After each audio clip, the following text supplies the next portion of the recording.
A good laugh. This is a cheap one. Come on, we could do better. All right, fake genuine, guys. Let's go. So I was working as the youth director in Fairlawn. This was my first year in Smicha, and it happened to be the shul where Rabbi Qualwasser, who was then the principal of Yavneh, would daven. And one day after Mincha, he turns around and he goes, "So, Aaron, are you ready to start teaching next year?" And I looked at him and I said, "No."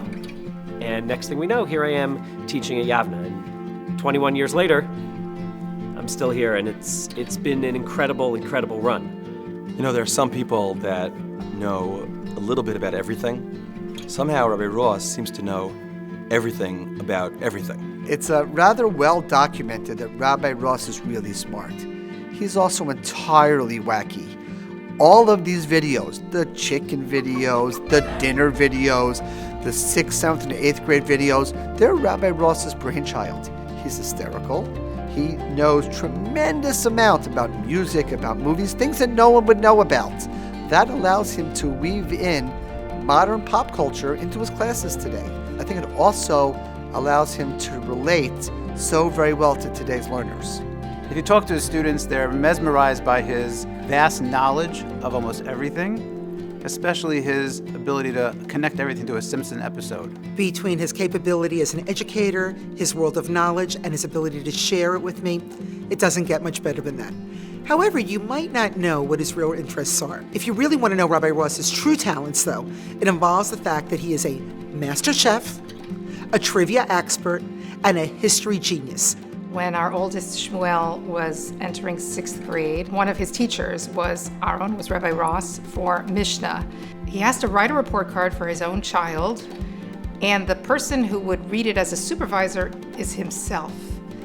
So he wanted to write in the report card, "Shmuel is a very good Mishnah student, but he really needs to pick up his socks off the floor." Of course, the other issue I have to deal with being my own children's teacher and administrator is that sometimes I have to raise my voice. "Guys, get to class, please!" I assume for most kids it would be embarrassing to have, "Oh, that's your father up there," "Oh, your father got me in trouble." But I'm pretty sure I've done a pretty good job of never really embarrassing my kids. Every day.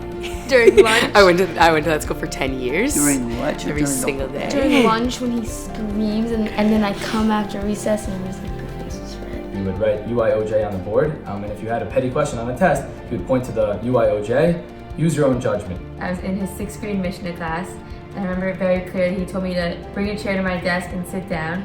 So being the obnoxious 6th grader I was, instead of bringing it to my desk, I just sat down where he was, and I guess I had done some other obnoxious things earlier in the class, so he kicked me out of the class. Okay, you need to stay in the room during this period. You were videoing that, weren't you? Okay, great. He looks at Yavneh and he looks at his job not as like a burden or like something that he doesn't want to do. He does it every day with love and with care, and he enjoys what he does on a daily basis. One of the beautiful events that Rabbi Ross organizes, runs, MCs, and really always comes out amazing every single year, is the famous chicken dinner.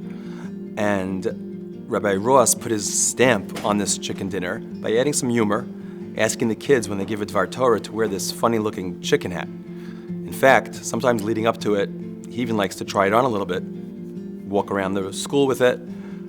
Not sure. He's like walking around, just like carrying like knives and chickens and like walking up to people who like backing up and like holding out the dead chickens towards them. So it's not true that we've made hundreds and hundreds of vegetarians as a result of the chicken koshering. There was one year, in fact, where by some quirk in the schedule, the same day that we did chicken koshering, they all walk into the cafeteria and there was chicken on the bone for lunch. This work that he does, even though he's been doing it for 20-something years, but every kid that comes into the school feels the love that he has for them, and he loved his other students just as much as he loved us, at least in school. And he never showed favorites, but he really, truly put so much love into his work, and he really deserves this honor so much. There's a great quote from Rabbi Joseph Lookstein, which has always inspired me. He said that whenever he felt down or less than optimistic about the future of the Jewish people, he would walk into a kindergarten classroom and he would sit among the 4- and 5-year-olds with their smiling faces and their boundless energy and enthusiasm, and that would uplift him, and that would restore his sense of optimism that Klal Yisrael has a future. And working in Yavneh and getting to see everything that we're doing and everything that's happening here and all of the energy and excitement that our students bring every day. And I look at where Yavneh is now, and it gives me so much hope that the school that has been great for so many years is going to continue to be just as great as it's been, and it's really a pleasure and an honor to be a part of this.